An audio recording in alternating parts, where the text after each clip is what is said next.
Praise the lord. దేవునికి మహిమ కలుగును గాక. దేవుడు ఈరోజు మనతో మాట్లాడబోయే అంశానికి ఎళ్ళే ముందు చిన్న ప్రార్థన చేద్దాం. మహాగణుడా నీకే వందనాలు, స్తోత్రాలు చెల్లిస్తున్నామయ్యా. మీరిచ్చిన ఈ గొప్ప సమయానికే నీకే వందనాలు చెల్లిస్తున్నాం. ఏదైనా ప్రభావ మీరే మాతో ఉండి నడిపించుకోమని అడుగుతున్నామయ్యా. మీరే ప్రతి ఒక్కరితో కూడా మాట్లాడి దర్శించమని అడుగుతూ, ఈ చిన్న ప్రార్థన యేసుక్రీస్తు వారి పాదాల యొద్ద వేడుకొని సమర్పిస్తున్నాను తండ్రి. ఆమేన్. దేవుడు ఈరోజు మనతో మాట్లాడబోయే అంశం ఏంటి అంటే దేవుడు ఇష్టపడే లేదా కోరుకునే జీవితాన్ని మనం జీవిస్తున్నామా లేదా అనేది దేవుడు ఈరోజు పరీక్షించుకోవాలి. మానవుల జీవితం ఎంతో విలువైందని మనకు తెలుసు. సో, మనం విలువైన వాళ్ళం. ఎందుకంటే దేవుడు మనకి ఆ విలువని ఇవ్వడం జరిగింది. ఎందుకంటే మనల్ని రక్షించాడు. మన కొరకు సిలువలో ఆయన రక్తాన్ని కార్చి చెల్లించడం వల్ల మన జీవితం విలువగా మారింది. అందుకే దేవుడు మన కొరకు 2 కొరింథీ 5:15లో ఉంటది. జీవించు వారిక మీదట తమ కొరకు కాక, తమ కొరకు మృతి పొందని దేవుని కొరకే మనం జీవించాలని రాయబడింది. సో, మనం దేవుని కొరకు జీవిస్తున్నామా లేదా అనేది మనకు మనంగానే పరీక్షించుకోవాలి. దేవుడు కోరుకునే జీవితం ఏంటి అంటే మొట్టమొదటిది మనం ప్రేమని ప్రదర్శించమంటాం. ఇతరుల్ని ప్రేమించేవారుగా మనం ఉన్నామా లేదా? ఆజ్ఞల్లో రెండోదిగా అదే రాయబడి ఉంటుంది. నిన్ను వలె నీ పొరుగువాన్ని ప్రేమించు. మనం ప్రేమిస్తున్నామా లేదా అనేది మనం చూసుకోవాలి. దేవుడు మనల్ని ప్రేమించాడు కాబట్టే మన కొరకు ప్రాణాన్ని ఇవ్వడం జరిగింది. అలాగే మనం ఇతరులకి ప్రేమను పంచుతున్నామా లేదా? ఇతరుల పట్ల మన ప్రేమను చూపించగలుగుతున్నామా లేదా? దేవుడు కోరుకునే జీవితం అదే. మన నుంచి దేవుడు ఆశిస్తున్నది కూడా అదే. ప్రేమను పంచుతున్నామా లేదా?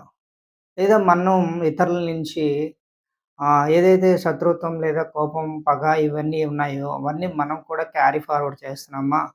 లేదా వాటన్నిటిని మనం విడిచిపెట్టి ప్రేమని చూపిస్తున్నామా, ప్రదర్శిస్తున్నామా లేదనేది మనకు గాని పరీక్షించుకోవాలి.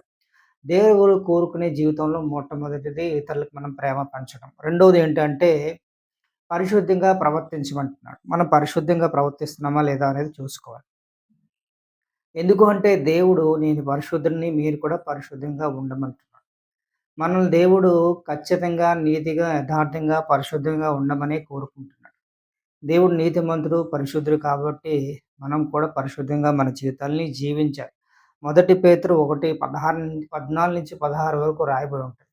ఎందుకు ఏమని రాయబడి ఉందంటే, నేను పరిశుద్ధిని కాబట్టి మీరు కూడా పరిశుద్ధంగా ఉండండి అంటాడు. కాబట్టి మనం ప్రతిదినం కూడా లోకంలో ఉన్నాం కాబట్టి లోకం మాలిన్యాన్ని మనం కంటించుకోకుండా పరిశుద్ధంగా మనం జీవించాలి. యోసేపు అలాగే జీవించాడు. అందుకే ఆయన ప్రధానమంత్రి అయ్యాడు. దానియేలు కూడా పరిశుద్ధంగా జీవించాడు. తన జీవితంలో వచ్చిన ప్రతి ఒడిగొట్టిని కూడా దేవుడు తీరుస్తాడు అని నమ్మాడు కాబట్టి సింహాల బోనులో వేసినప్పుడు కూడా తన పరిశుద్ధతను ఏమాత్రం కోల్పోలేదు. కాబట్టి దేవుడు మనకు కూడా తెలియజేసేది ఒకటే ఈ దినం. మనం పరిశుద్ధంగా జీవించాలని దేవుడు కోరుకుంటూ ఉన్నాడు. ఇక మూడోదిగా ఏంటంటే ఎప్పుడైతే మనకు పరీక్షలు ఖచ్చితంగా వస్తాయి. దేవుడు నీకు పరీక్షలు రావు అని ఎప్పుడు చెప్పట్లేదు. పరీక్షలొస్తాయి. కానీ మనం పటిష్టంగా నించుంటున్నామా, నిలబడుతున్నామా దేవునిలో, విశ్వాసంలో కోల్పోతున్నామా, విశ్వాసంలో సరిగ్గా నిలబడుతున్నామా లేదనేది దేవుడు చూస్తూ ఉంటాడు. దానికి ఉదాహరణ మన బైబిల్‌లో యోబు గారి చరిత్ర మనకందరికీ తెలుసు. యోబుకొచ్చినన్ని శ్రమలు, కష్టాలు ఎవ్వరికీ రాలేదు. కాబట్టి మన జీవితంలో కూడా పరీక్షలొస్తాయి. వచ్చినప్పుడు పటిష్టంగా మనం నిలబడాలని దేవుడు కోరుకుంటున్నాడు. పరీక్షలొచ్చాయి కదా అని మన విశ్వాసంలో పడిపోయి దేవునికి దూరం అవ్వకూడదు. ఎలాగైతే యోబు గారు తన జీవితంలో ఎన్ని పరీక్షలొచ్చి కోల్పోయినా సరే ఎలా అయితే నిలబడ్డాడో మనం కూడా పరీక్షల్లో పటిష్టంగా నిలబడాలని దేవుడు కోరుకుంటున్నాడు. దేవుడు కోరుకునే జీవితాన్ని మనం ప్రతిదినం కూడా జీవించాలి. ఎందుకంటే మొట్టమొదటిగానే మనం విన్నాం ఏంటి అంటే దేవుడు కొరకు మనం జీవించాలి. ఎందుకంటే దేవుడు మనకిచ్చిన జీవితం అది. నేను బ్రతికేది కూడా ఈ దేవుని కొరకే. దేవుడు వెలపెట్టి కొన్నాడు. జీవించు వారిక మీదట తమ కొరకు కాక మృతి పొందిన క్రీస్తు కొరకే జీవించాలని ఎలాగైతే రాయబడిందో దాని ప్రకారం మనం జీవించాలి. జీవించినప్పుడే దేవుడు మనని జీవితానికి ఒక వెలగా పెట్టి కొన్న జీవితానికి ఒక వెల కూడా వస్తది. కాబట్టి ప్రతిదినం కూడా మనం దానికోసమే మన జీవితాన్ని సాగించాలి అని దేవుడు కోరుకుంటున్నాడు. దేవుడు కోరుకునే జీవితాన్ని ప్రతి ఒక్కరు కూడా జీవించాలని కూడా దేవుడు కోరుకుంటాడు. దేవుడు రక్షించి వెలపెట్టి కొన్నది దాని కొరకే. కాబట్టి మనం ప్రతిదినం కూడా దేవుని కొరకే జీవిద్దాం. అటు కృప దేవుడు మనకు అనుగ్రహించిన గాక. ప్రార్థన చేద్దాం. మహాగరుడా నీకే వందనాలు, స్తోత్రాలయ్యా. ఈ దినం ప్రభా మీరు మాతో నడిపించిన విధానానికే నీకు వందనాలు. మీరేదైతే కోరుకుంటున్నారో అటువంటి జీవితాన్ని మేము జీవించడానికి మీ కృపను దయచేయండి. మొట్టమొదటిగా ఇతరులకు మేము ప్రేమను ప్రదర్శించే వారిగా ఉండడానికి మీ కృపను దయచేయండి అయ్యా. పరిశుద్ధంగా ఉండడానికి మీ కృపను దయచేయండి. అలాగే ప్రభా మా జీవితంలో వచ్చే ప్రతి కష్టాల్లో ప్రభా ఇంకా స్ట్రిక్ట్‌గా నిలబడే వారిగా ఉండడానికి, పడిపోకుండా పటిష్టంగా నిలబడే వారిగా ఉండడానికి మీ కృపను మాకు దయచేయమని అడుగుతున్నామయ్యా. మా జీవితంలో ఒడిదుడుకులు వచ్చినప్పుడు మేము పడిపోతున్నాం, మేము ప్రతీది కూడా మేము సరి చేసుకునే వారిగా ఉండడానికి మీ కృపను దయచేయండి.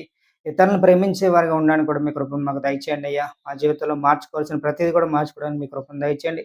ఎవరైతే వీక్షించున్నారో వారందరితో కూడా మీరే మాట్లాడి ప్రభా మీకిష్టమైన జీవితాన్ని వారు జీవించడానికి కూడా మీ కృపను దయచేసి నడిపించమని అడుగుతున్నామయ్యా.